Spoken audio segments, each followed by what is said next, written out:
नमस्कार। Political page पर आप सभी लोगों का स्वागत है। आज इस वीडियो में चर्चा करेंगे प्रशांत किशोर की राजनीतिक प्रभाव और आने वाले बिहार विधानसभा चुनाव में उसके इम्पैक्ट। जैसा कि आप सभी लोग जानते हैं, प्रशांत किशोर चुनावी रणनीतिकार रहे।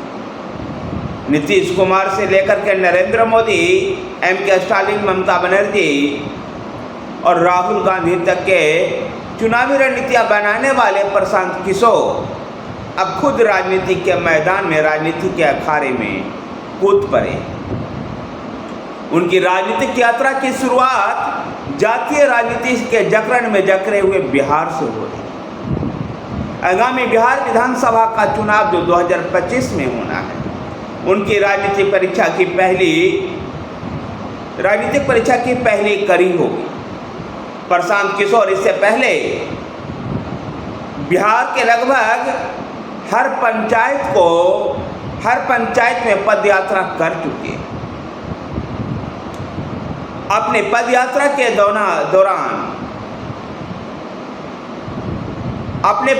के दौरान प्रशांत किशोर परिवारवाद पर काफी आक्रामक रहे, लेकिन अब जब चुनावी अखाड़े में उतरने की तैयारी कर रहे हैं, 2 अक्टूबर को अपने जन स्वराज संगठन को राजनीतिक दल के शक्ल देंगे। राजनीतिक दल के शक्ल लेने से पहले ही प्रशांत किशोर का संगठन पटना में कई सम्मेलन आयोजित कर चुका है। पटना में सम्मेलन आयोजित कर अपने लिए राजनीतिक माहौल बनाने का उन्होंने प्रयास किया। प्रशांत किशोर जहां परिवारवाद, जातिवाद की राजनीति पर कुठाराघात करते हैं, तो पिछले 35 सालों में बिहार के पिछड़ेपन के लिए लालू यादव के साथ साथ नीतीश कुमार और तेजस्वी यादव को भी जिम्मेवार ठहराते हैं। प्रशांत किशोर का ऐसा मानना है कि इन नेताओं की वजह से बिहार में पिछड़ापन है। बिहार को आगे ले जाना है तो इन नेताओं से मुक्ति चाहिए, और इसके लिए वो 3S एक ऐसा मुद्दा ढूंढे हैं कि 3S के मुद्दे पर वो चुनाव लड़ना चाहते हैं। आइए समझने का प्रयास करते हैं कि 3S क्या होगा।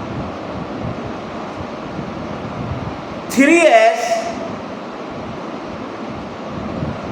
सर्वे, स्मार्ट मीटर और शराबबंदी। प्रशांत किशोर इस बात को खुलकर कहते हैं कि शराबबंदी वास्तविक रूप से हुआ नहीं है और इससे राजस्व का नुकसान हो रहा है, रेवेन्यू लॉस हो रहा है, जिससे बिहार में विकास की गतिविधियां तेज नहीं हो पा रही। ऐसे में शराबबंदी को खत्म कर जो स्टेट्स का रेवेन्यू लॉस है उसको फिर से बहाल किया जाएगा। शराबबंदी पर कहते हैं कि शराबबंदी केवल सरकारी फाइलों में हो गया है, बल्कि अब शराबों की होम डिलीवरी होती है, जिसमें जो एंटी सोशल लोग हैं वो शराब के धंधे से खूब पैसा कमा रहे हैं। ऐसे में शराबबंदी पूरी तरह से फेल है और इस फेलियर को खत्म करने के लिए शराबबंदी को ही खत्म किया जाना चाहिए। वैसे प्रशांत किशोर के अलावा NDA के सहयोगी जीतनराम मांझी भी कई बार शराबबंदी को खत्म करने की बात कह चुके हैं। नेता प्रतिपक्ष तेजस्वी यादव की भी ऐसी राय है, लेकिन अब वो कभी खुलकर कैसे नहीं बोलते हैं। प्रशांत किशोर यहाँ तक भी कहते हैं कि उनकी पार्टी को महिलाओं का वोट मिले या ना मिले, लेकिन वो शराबबंदी को खत्म करेंगे। दूसरा, उन्होंने स्मार्ट मीटर को लेकर के कहा। जिस प्रकार से बिहार में स्मार्ट मीटर लग रहे हैं और स्मार्ट मीटर से जुड़ी हुई कई समस्याएं सामने आ रही है, उसको वो विधानसभा चुनाव में भुनाना चाहते हैं प्रशांत, और इसके लिए वो स्मार्ट मीटर को लेकर के भी एक मुद्दा बना रहे हैं।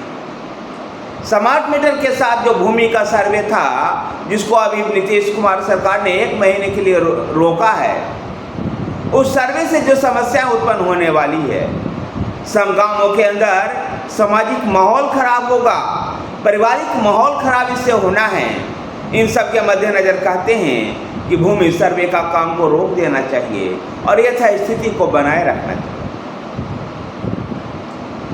प्रशांत किशोर का यही 3S है जिस मुद्दे पर वो चुनाव लड़ने जा रहे हैं। लेकिन प्रशांत किशोर साथ ही अपनी पार्टी के लिए इस बात को भी कहते हैं कि वो पार्टी के सर्वे सर्वा नहीं होंगे और पार्टी के वो अध्यक्ष नहीं होंगे। पार्टी के एक साल का अध्यक्ष होगा जो कभी दलित, कभी महिला, कभी ओबीसी समुदाय, कभी अल्पसंख्यक समुदाय से आएगा बारी बारी से। प्रशांत किशोर लंबे समय से बिहार की यात्रा पर थे और इसलिए बिहार की राजनीति से पग पग वाकिफ हुए। अब देखना दिलचस्प होगा कि 2025 के बिहार विधानसभा चुनाव, जहां अब तक के द्विपक्षीय चुनाव होता था, एक तरफ एनडीए और दूसरी तरफ महागठबंधन, उसमें तीसरा फ्रंट प्रशांत किशोर कितना मजबूती से अपने दावेदारियां पेश करते हैं। तो एक और राजनीतिक समीकरण बिहार की राजनीति में, बिहार के आने वाले विधानसभा चुनाव में दिखाई दे सकता है। ऊपर अल्लाह नीचे मल्लाह को हाथी का साथ वाला जो गठबंधन है वो भी दिखाई दे सकता है। अर्थात AIMIM का सहयोग, AIMIM और VIP के साथ साथ बहुजन समाज पार्टी का गठबंधन बिहार में देख सकता है। इसको लेकर के प्राथमिक स्तर पर मुकेश सहनी और VIP के अख्तरुल इस्लाम के साथ बैठक हो चुकी है। देखना दिलचस्प होगा कि बिहार में आगामी आने वाले बिहार विधानसभा का चुनाव द्विपक्षीय होता है या फिर त्रिकोणीय या बहुकोणीय, यह आने वाला वक्त बताएगा। लेकिन इतना तय है कि बिहार विधानसभा चुनाव इस बार कई रोचक तथ्य को देखेगा और बिहार की जनता के सामने नीतीश और तेजस्वी के अलावा भी और कई विकल्प सामने होंगे। देखना दिलचस्प होगा कि बिहार की जनता केवल जमे जमाए जो नेतृत्व है नीतीश कुमार का या नेता प्रतिपक्ष तेजस्वी यादव का भरोसेमंद नेतृत्व, इनको चुनती है या फिर तीसरे और चौथे फ्रंट के लोगों को मौका देती है। वैसे ये बात सच्चाई है कि बिहार की राजनीति में लालू नीतीश और तेजस्वी से बिहार की जनता उब चुकी है और एक नयापन करने की सोच रही है। ऐसे नयापन में क्या वो प्रशांत किशोर हैं या फिर VIP और AIMIM का गठबंधन जिसको बहुजन समाज पार्टी भी समर्थन दे सकती है, ये देखना दिलचस्प होगा। धन्यवाद साथियों, वीडियो को लाइक कीजिए, शेयर कीजिए, हमारे साथ बने रहने के लिए हमारे चैनल पॉलिटिकल पिच को सब्सक्राइब कीजिए। धन्यवाद।